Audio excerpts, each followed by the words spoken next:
والمرسلين أما بعد فأعوذ بالله السميع العليم من الشيطان الرجيم من همزه ونفخه ونفثه بسم الله الرحمن الرحيم وما أمروا إلا ليعبدوا الله مخلصين له الدين رب اشرح لي صدري ويسر لي أمري واحلل عقدة من لساني يفقهوا قولي۔ محترم حضرات، پچھلے دروس میں اللہ رب العالمین کے فضل و کرم سے اخلاص کے حوالے سے چند ایک باتیں سماعت فرما چکے ہیں، اور پچھلے درس میں ہم نے یہ سمجھا تھا کہ اللہ کے مخلص بندے، اللہ کے سچے بندے وہ ہیں جو اپنی نیکیوں کی تشہیر نہیں چاہتے، نیکیوں کی مشہوری نہیں چاہتے، بلکہ اپنی نیکیوں کو ایسے چھپاتے ہیں جیسے گناہ گار لوگ اپنے گناہوں کو چھپاتے ہیں۔ آج کے درس میں اللہ رب العالمین کے فضل و کرم سے ہم یہ سمجھیں گے کہ وہ ایسی کون سی بیماریاں ہیں، وہ ایسی کون سی رکاوٹیں ہیں جو انسان کے اخلاص کی راہ میں حائل ہو جاتی ہیں۔ اخلاص ایک بہت بڑی منزل ہے، اور اس منزل تک پہنچنے کے لیے ایسی کون سی بڑی بڑی رکاوٹیں ہیں جو انسان کو اخلاص سے محروم کر دیتی ہیں۔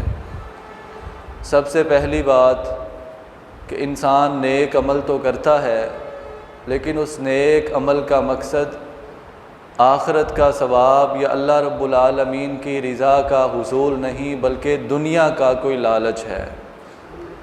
بظاہر انسان نیک عمل میں بڑی محنت کرتا ہے، اللہ رب العالمین کی رضا والا عمل کرنے میں بڑی کوشش اور تگ و دو کرتا ہے، لیکن اس کی نیت نہ اللہ کو راضی کرنا ہے، نہ آخرت کا ثواب حاصل کرنا ہے، تو ایسے بندے کو دنیا میں ہی سب کچھ دے دیا جاتا ہے، آخرت میں اسے کچھ نہیں ملتا۔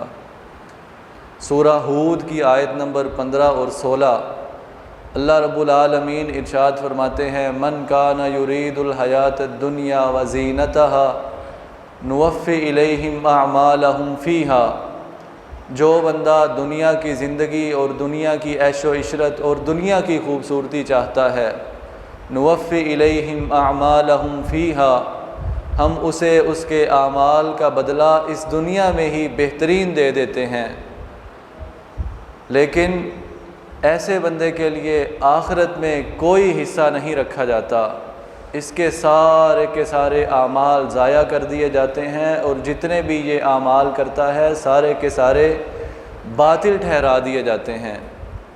ایک اور مقام سورۃ الشورى کی آیت نمبر 20 اللہ رب العالمین ارشاد فرماتے ہیں، من کان یرید حرث الآخرۃ نزد لہ فی حرثی، جو بندہ نیک اعمال کرتا ہے اور نیک اعمال کرنے کے ساتھ ساتھ اس کی امید ہے آخرت کا ثواب، اللہ رب العالمین فرماتے ہیں نزد لہ فی حرثی، ہم اسے آخرت کا ثواب بہترین انداز سے عطا فرمائیں گے۔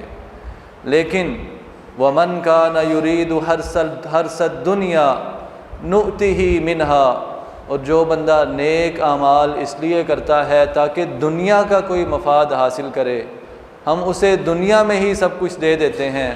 وما لہ فی الآخرۃ من نصیب، اور آخرت میں اسے کسی قسم کا کوئی ثواب نہیں دیا جائے گا۔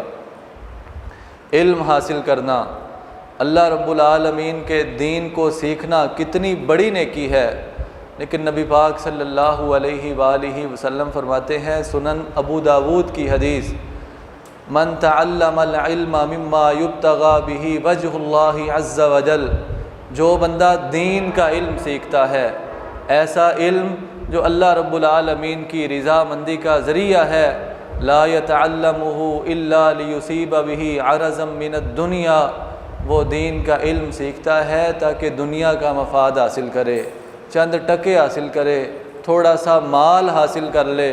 نبی پاک صلی اللہ علیہ وسلم فرماتے ہیں، لم یجد عرف الجنہ، ایسا بندہ جنت کی خوشبو سے بھی محروم رکھا جائے گا۔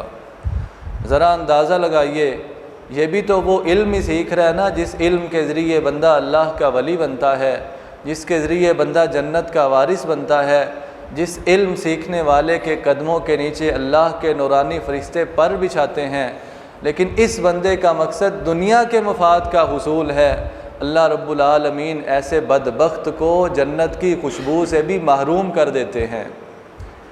دوسری بڑی رکاوٹ، بہت سارے ایسے لوگ ہیں جو نیک اعمال کرتے ہیں، اچھے عمل کرتے ہیں، اور ان کا مقصد اللہ کی رضا کی بجائے دنیا کی عزت اور جاہ کا حصول ہوتا ہے۔ یاد رکھیے، یہ جو انسان کے اندر مال اور عزت کی حرص ہے، یہ بندے کو کسی کام کا نہیں چھوڑتی۔ نبی پاک صلی اللہ علیہ وسلم کی سنن ترمذی میں حدیث ہے، مثال کو ذرا دھیان سے سماعت فرمائیں۔ نبی پاک صلی اللہ علیہ وسلم فرماتے ہیں، ما ذئبانی جائیانی ارسلا فی غنم بافسدا، جب دو بھوکے بھیڑیے بکریوں کے ریوڑ پہ چھوڑ دیے جائیں، وہ دو بھوکے بھیڑیے اتنا زیادہ نقصان نہیں کرتے جتنا مال اور جاہ کی حرص انسان کے دین کو بگاڑ دیتی ہے۔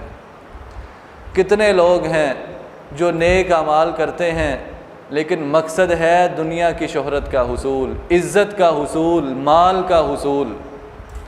تیسری بڑی رکاوٹ، بہت سارے لوگ نیک اعمال اس لیے کرتے ہیں تاکہ انہیں شہرت مل جائے، فیم مل جائے، لوگوں کے درمیان نیک مشہور ہو جائیں۔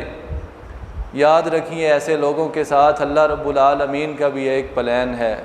اللہ رب العالمین کے پیارے حبیب صلی اللہ علیہ وآلہ وسلم فرماتے ہیں، من سمع اللہ بہ، جو بندہ دکھلاوے کے لیے، شہرت کے لیے، مشہوری کے لیے نیک عمل کرتا ہے، اللہ رب العالمین اس بندے کی برائیوں کو مشہور کر دیتے ہیں، اللہ تعالیٰ اس کی خامیوں کو مشہور کر دیتے ہیں۔ وَمَن یُرائی یُرائی اللہ بہ، اور جو بندہ دکھلاوے کے لیے نیک اعمال کرتا ہے، اللہ رب العالمین ایسے بندے کو دنیا میں ہی ذلیل و رسوا کر دیتے ہیں۔ چوتھی اور آخری بڑی رکاوٹ کہ ہم اللہ رب العالمین کے ساتھ ساتھ لوگوں کو بھی دکھانا چاہتے ہیں، لوگوں کے درمیان بھی ریاکاری کرنا چاہتے ہیں۔ یہ انتہائی خطرناک اور بڑا ہی پریشان کن گناہ ہے۔ سنن ابن ماجہ کی حدیث، نبی پاک صلی اللہ علیہ وسلم کے الفاظ پہ غور کیجئے۔ آپ صلی اللہ علیہ وسلم فرماتے ہیں، الا اخبرکم بما ہوا اخوف علیکم عندی من المسیح الدجال، اے میری امت کے لوگوں، مجھے مسیح دجال سے بھی زیادہ خطرہ کسی اور بات کا ہے، کیا تمہیں ایسی چیز کے بارے میں نہ بتاؤں؟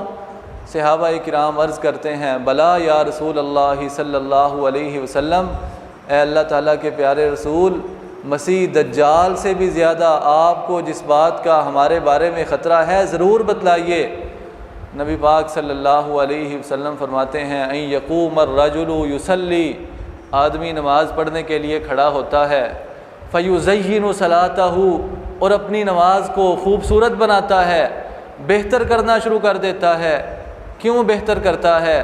اللہ کی رضا کے لیے نہیں، آخرت کے ثواب کے لیے نہیں، لما یرا من نظر رجل، اسے لگتا ہے کہ فلاں بندہ مجھے دیکھ رہا ہے، فلاں بندے کی نظر میری طرف ہے، یہ بندہ اپنی نماز کو خوبصورت کرنا شروع کر دیتا ہے۔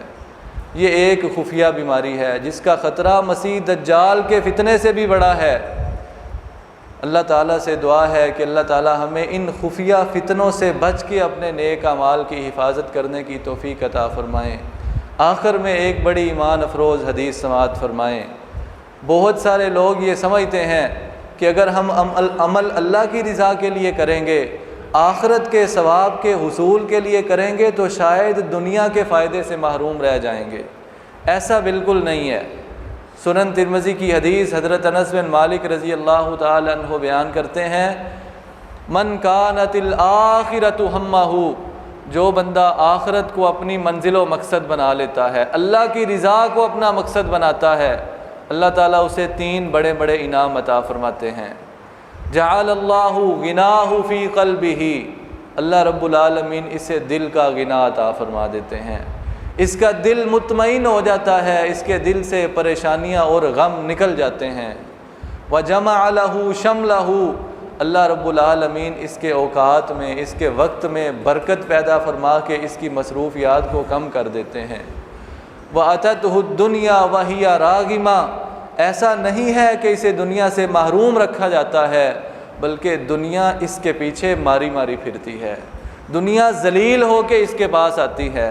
اور پھر دوسرے نمبر پہ جو بندہ دنیا کو اپنا منزل و مقصد بناتا ہے، نبی پاک صلی اللہ علیہ وسلم فرماتے ہیں کہ اسے 3 ہی عذاب ملتے ہیں۔ جعل اللہ فقرہ بین عینیہ، اللہ رب العالمین اس کی آنکھوں کے سامنے فقیری اور محتاجگی ڈال دیتے ہیں۔ وفرق لہ شملہ، اور اس کی مصروفیات بڑھ جاتی ہیں۔ ہتھ دو تے کم سو، اس کی مصروفیات ختم ہونے کا نام نہیں لیتی، اس کے وقت سے برکت اٹھا لی جاتی ہے۔ وَلَمْ يَأْتِهِ مِنَ الدُّنْيَا إِلَّا مَا قُدِّرَ لَهُ، اور یہ ساری کوشش اور محنت کرتا ہے لیکن اپنی اوقات اور حیثیت سے بڑھ نہیں سکتا۔ اللہ تعالیٰ سے دعا ہے کہ اللہ تعالیٰ ہمیں اپنی رضا کے لیے خالص ہونے کی توفیق عطا فرمائیں۔ وآخر دعوانا ان الحمد للہ رب العالمین۔